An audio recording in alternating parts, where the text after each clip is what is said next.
नमस्कार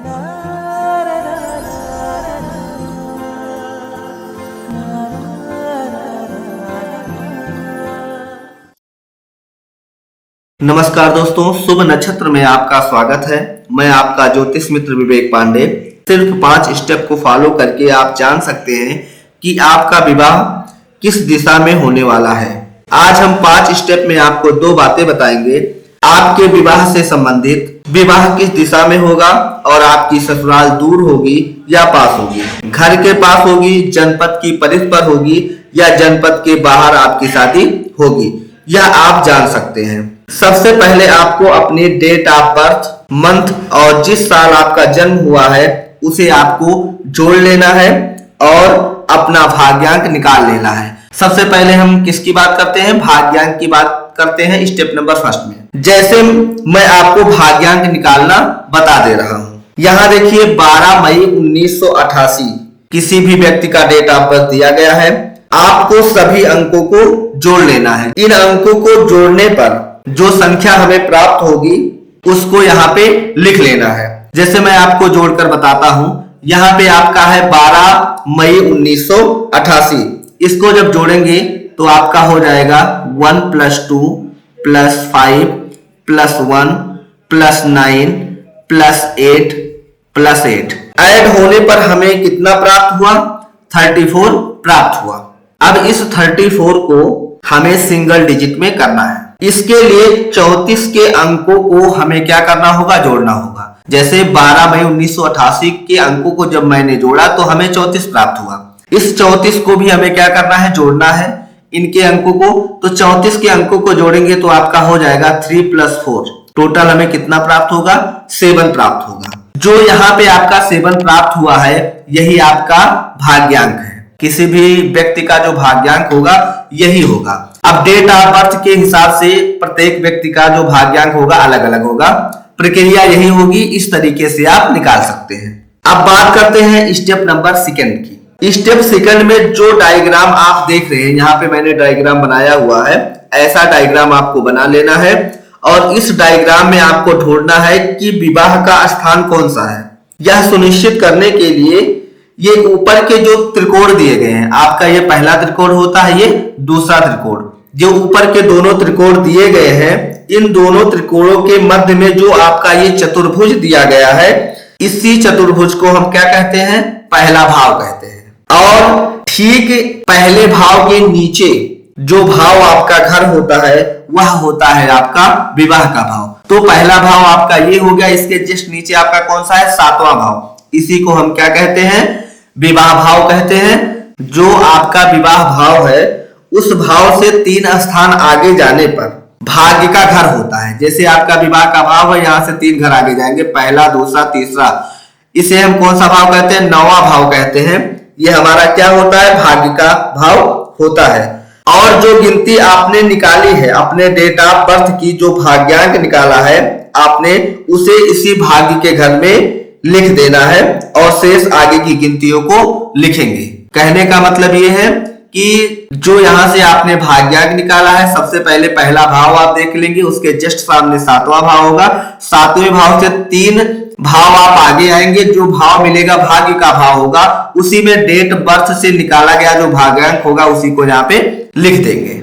याद रखिए 9 नंबर तक की गिनती को आपको लिखना है। जहां 9 नंबर खत्म हो जाएगा उसके आगे आप फिर 1 से लिखना शुरू करेंगे। इसे डायग्राम के द्वारा हम आपको समझा देते हैं। जैसे यहाँ पे आपको दिख रहा है, ये आपका कौन सा भाव है? पहला भाव है। और इसके जस्ट सामने आपका जो भाव दिया गया, इसी को हम क्या कहते हैं? विवाह भाव, अर्थात 7वां भाव कहते हैं। इस भाव के 3 घर आगे जब आप जाएंगे, पहला, दूसरा, तीसरा, ये आपका कौन सा भाव है? भाग्य का भाव है। जो आपने भाग्यांक निकाला था, अर्थात डेट ऑफ बर्थ का जो सिंगल डिजिट मिला था, उसे यहाँ पे लिख देना है भाग्य के घर में। तो 12 मई 1988 को टोटल जब किया गया था तो आपका भाग्यांक कितना मिला था? 7 मिला था। उसको यहाँ पे लिख देंगे। आपका भाग्यांक कितना हो गया? 7। अब इस 7 के अगले घर में आप कितना लिखेंगे? 8 लिखेंगे और फिर अगले घर में 9 लिखेंगे।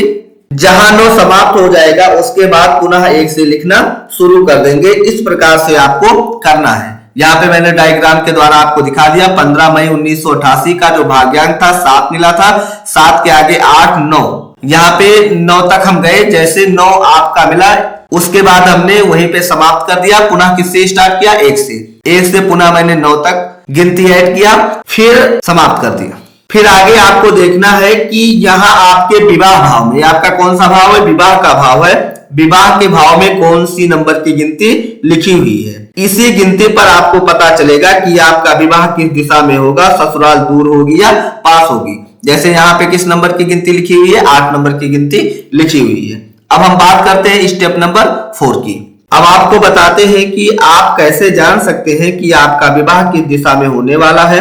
7वें अर्थात विवाह के घर में जो गिनती लिखी होगी, गिनती की दिशा क्या होती है, उसी दिशा में आपका विवाह होगा। अब एग्जाम्पल के रूप में हम आपको समझा देते हैं। यदि मान लीजिए किसी व्यक्ति के 7वें घर में 1 नंबर की गिनती हो, तो आपका जो विवाह होगा पूरब दिशा में होगा, या पूरब दिशा से जुड़े दोनों कोनों की दिशा में हो सकता है। यदि 7वें घर में या आपका 7वां घर में 2 नंबर की गिनती है, तो ऐसे व्यक्ति का जो विवाह होगा दक्षिण दिशा में, या दक्षिण दिशा के दोनों कोनों के मध्य में ऐसे जातक का विवाह हो सकता है।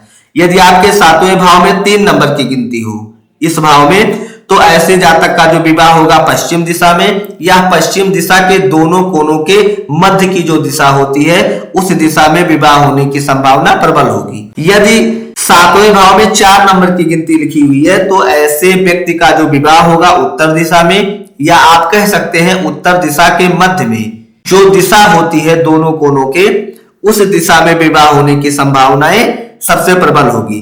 जैसे यहाँ पे 8 नंबर की गिनती लिखी हुई थी, तो 8 नंबर की गिनती अगर यहाँ पे लिखा है, तो ऐसे जातक का जो विवाह होगा उत्तर दिशा में होने का प्रबल चांस है। तो इस प्रकार से आप जान सकते हैं कि आपका विवाह किस दिशा में होगा।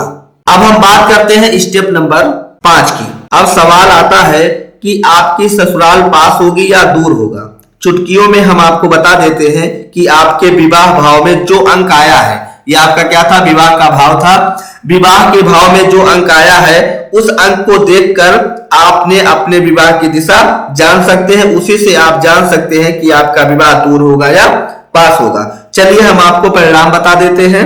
यदि 7वें घर में 1 4 7 नंबर की गिनती किसी भी व्यक्ति की लिखी हुई है, तो ऐसे जातक का जो विवाह होगा दूर होगा। यदि किसी व्यक्ति के 7वें भाव में 2 5 और 8 नंबर की गिनती लिखी हुई है, तो ऐसे जातक का जो विवाह होगा समीप होगा, घर के जानकार या घर के आसपास हो सकता है। यदि किसी भी व्यक्ति के 7वें भाव में विवाह भाव में 3 6 9 नंबर की गिनती लिखी हुई है, तो जिले के परिधि के आसपास अर्थात 50 किलोमीटर की दूरी के आसपास लगभग ऐसे जातकों का विवाह हो सकता है। तो कैसा लगा कार्यक्रम आपको अवश्य बताएं, कमेंट करिए, लाइक करिए, शेयर करिए और सब्सक्राइब भी कीजिए। आज के लिए इतना ही। जय श्री कृष्ण।